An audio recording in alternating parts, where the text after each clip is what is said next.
Joining us to help us with some more insight on Thursday's presidential election in Afghanistan, we are joined again by Alex Thier, the director of the Future of Afghanistan Project at the United States Institute of Peace, and that is based in Washington, D.C. Welcome back. Pleasure to be here.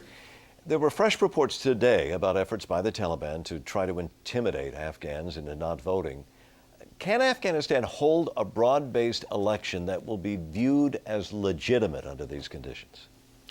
Well, it's very difficult. Security situation in Afghanistan, particularly in the south, is fraught. There is combat going on right now between international and Afghan forces and the Taliban. The Taliban are making threats directly to people if they vote.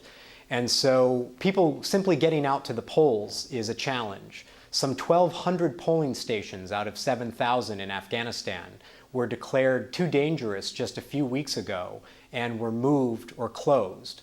So security could depress the outcome of this election that in a way that could challenge its legitimacy. And regardless of who wins, will the new president really be able to wield real authority throughout the country, or will many areas just remain beyond the control of the new government?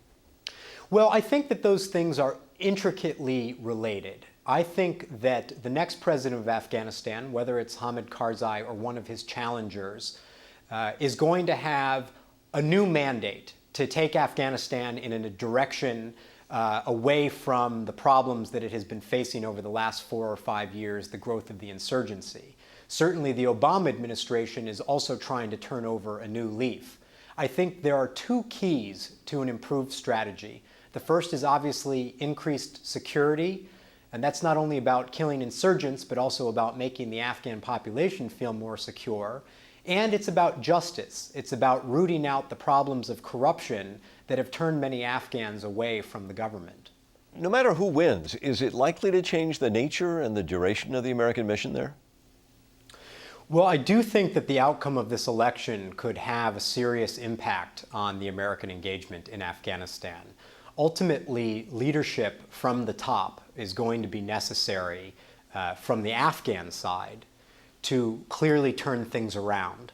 And whether it's a question of political reconciliation with the Taliban, improving the record of Afghan security forces, rooting out corruption, dealing with the narcotics problem, these are things that ultimately require Afghan leadership. And without strong Afghan leadership, the United States can't deal with these problems. And so I do think that the outcome of the election and the perception that this is a legitimate election can seriously impact the potential for U.S. success in Afghanistan. Alex Thier, thank you for joining us tonight. My pleasure.